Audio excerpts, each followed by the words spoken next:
السلام عليكم. بسم الله الرحمن الرحيم. الحمد لله رب العالمين والصلاة والسلام على خير المرسلين محمد النبي الأمي وعلى آله وصحبه أجمعين. سبحانك لا علم لنا إلا ما علمتنا إنك أنت العليم الحكيم. رب اشرح لي صدري ويسر لي أمري واحلل عقدة من لساني يفقه قولي.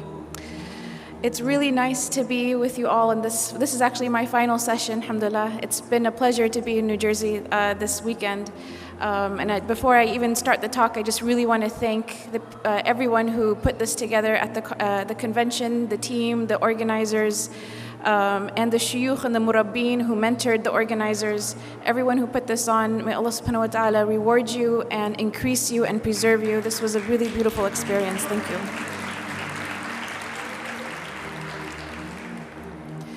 So I am supposed to discuss this topic of happiness and how when we let go of certain bad habits, there is a happiness and there's a sweetness in that experience that you really can't compare to other things. And I really feel this particular story I'm going to tell you, it's kind of like a folktale story. It was actually, my mom told me the story in Farsi.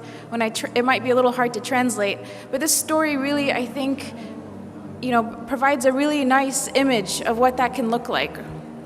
And basically, as the story goes, a long, long time ago, there's a young man who's a construction worker. And he's working on the construction of a masjid, of a big grand mosque. And at the completion of the construction of this masjid, the sultan who ordered the construction of the masjid, he wanted all of the construction workers to leave. And the reason is because his daughter had asked him, this is the princess, the sultan's daughter, she made a special request that after the construction of this big, beautiful, grand masjid is finished, she wanted to be the first one to go into that masjid and pray 2 rak'ahs in the musalla with no one else there. So this was the request of the princess. So as the masjid is finished, the construction workers leave. And this one construction worker, he was falling behind. He was late. And he didn't realize that everyone else had already left. And they had allowed the princess into the masjid to go pray.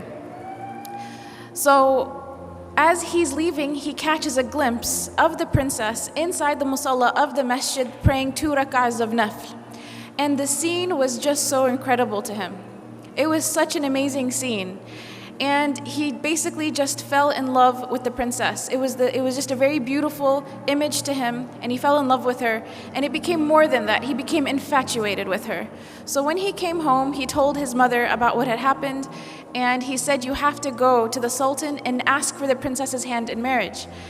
And the mother said, "I can't do that. You're a construction worker. No one's the sultan's not going to have his daughter marry you." But this construction worker became infatuated. He couldn't work, he couldn't think, he couldn't eat, he couldn't sleep. He was just in a miserable state. And the mother, out of fearing for her son and his well-being, she realized that if she doesn't do something, he may die because he's refusing food and water at this point.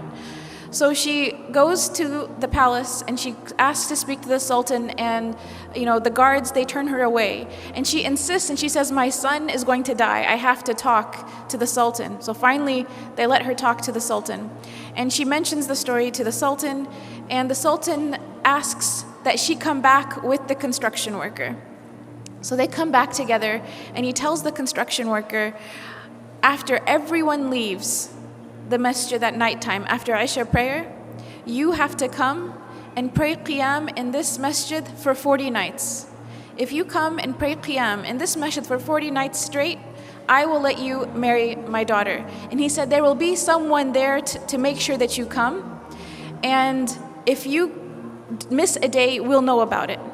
So in 40 days, if you fulfill your end of the bargain, I will let you consider my daughter for marriage. So the construction worker is excited. This is a chance at life. So he goes the first day and he prays qiyam in the masjid after everyone leaves. And he goes the second day and the third. And after a few weeks, he notices that he's getting better. He's eating again, he's drinking again. He cares about life again. And eventually he starts to really, really enjoy coming to the masjid and praying qiyam when everyone else has left.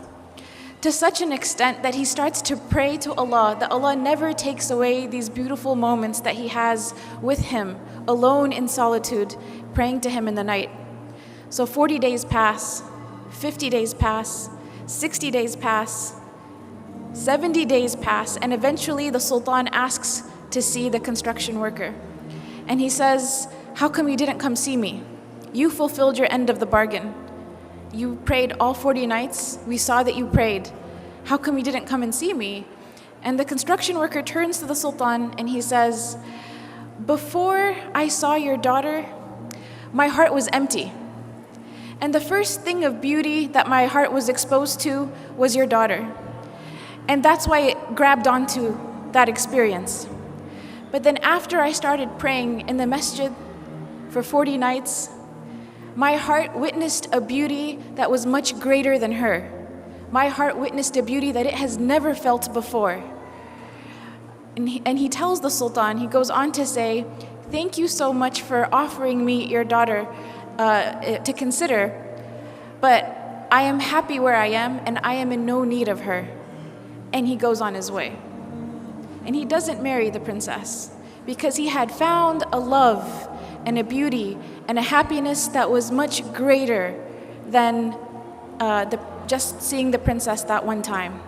And this was the love of Allah subhanahu wa ta'ala. This is the beauty of a close relationship with Allah subhanahu wa ta'ala. This is something that only the one who has experienced it can really talk about it. And even if they were to try to talk about it, it doesn't do it justice. And Ibn Taymiyyah, he talked about this. He said, the one who does not enjoy the Jannah of this life will not enjoy the Jannah of the next life. And the scholars talked about what did Ibn Taymiyyah mean. And it's to be in a state where the slave of Allah loves Allah so much and is pleased with their Lord, and Allah loves His servant so much and is pleased with His servant. And this is mentioned in the Quran, radiyallahu anhum wa radu an. This is referring to the companions, but it's this mutual relationship of love with the Creator. When we talk about the categories of sweetness of iman, to love Allah subhanahu wa ta'ala more than we love everyone and anything else, including ourselves, is something that brings the sweetness of iman. And you could think, how could loving someone other than myself bring happiness? Only when it's Allah subhanahu wa ta'ala. When it's Allah subhanahu wa ta'ala, and only when it's the Prophet Muhammad sallallahu alaihi wasallam, because actually it's to love Allah and His Prophet. So when we want to experience happiness, we have to work on love. We have to grow our love for Allah subhanahu wa ta'ala, and we have to grow our love for the Prophet Muhammad sallallahu alaihi wasallam. And the third category actually of experiencing sweetness of iman is to love for your brothers and sisters for the sake of Allah subhanahu wa ta'ala. This is something that also brings the sweetness of iman. So it's all love. And the only thing you hate is what's already hated, which is to be thrown into hellfire.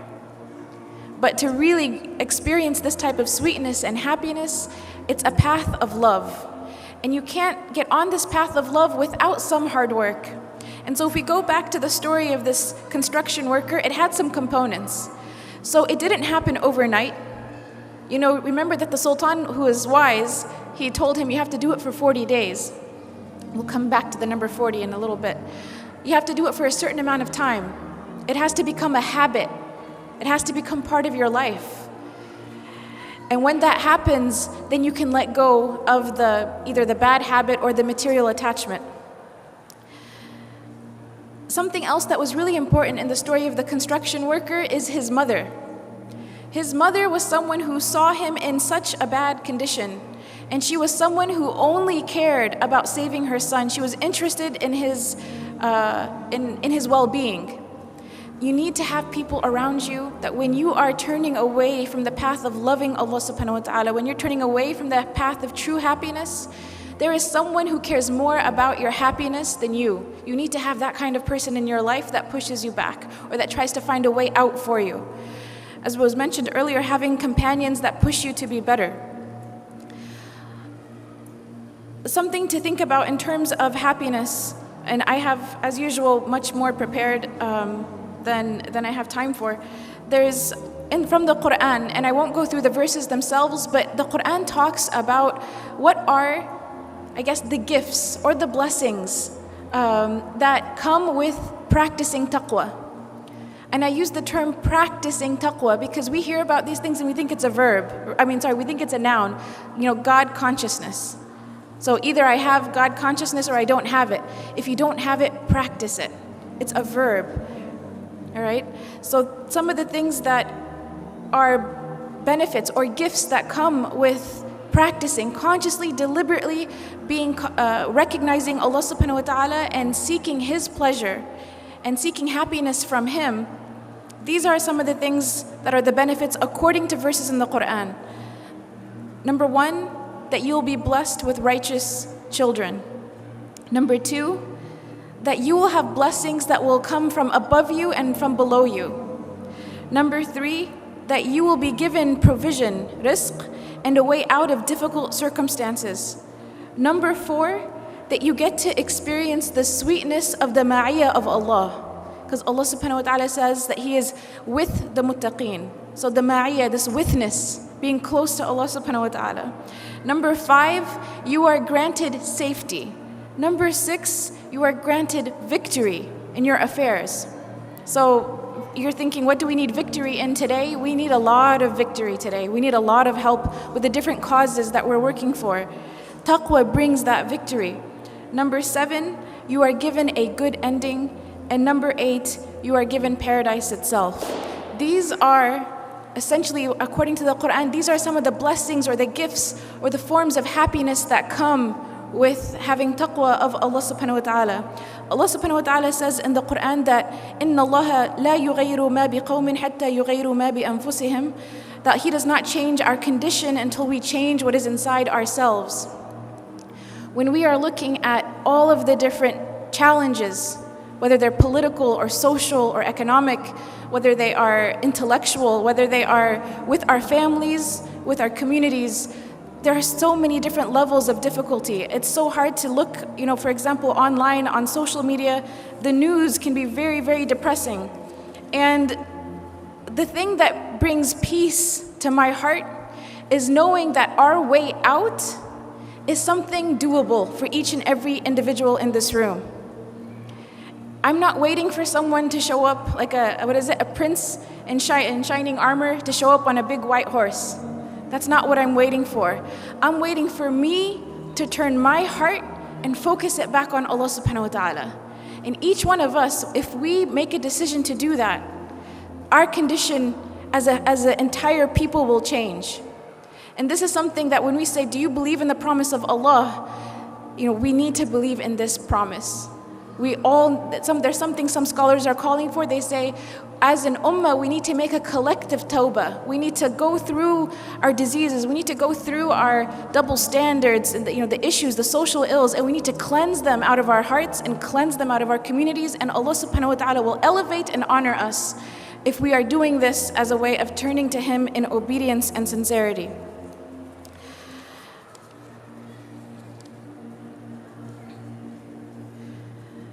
I wanted to make a quick point about tawbah. It was something that was touched on earlier, and I think it's really important in the context of happiness.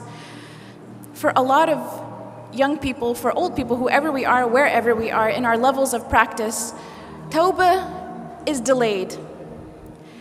Tawbah can be delayed because we are escaping or delaying this guilty feeling that we don't want to feel. We're trying to, if we make tawbah, that means we have to admit we did something wrong, and we want to escape this feeling of doing something wrong, of guilt or regret, because regret doesn't feel good. Recognizing that you're wrong, that's painful initially. But something that's amazing and incredible about tawbah and about the deen of Allah subhanahu wa ta'ala in general is that the beginning of it starts with that, but the end of it is so much relief. And there is more relief and happiness in tawbah than there is in the sin that the person is committing. I want to repeat that, there is more relief and happiness in repentance than there is in the sin that the person is insisting in. And you have to believe this for yourself. Think about it in regards to the smallest thing that you may have done and have done a sincere or tried to accomplish a sincere tawbah for. Initially it may have been hard, but you needed to cry those tears. You needed to turn to Allah and stand in front of Him, guilty as charged, and seek His forgiveness and stand up after that moment, a new person, given a new life, given another chance. This is an incredible moment. It's not something to flee away from, it's something to flee towards. To flee towards repentance.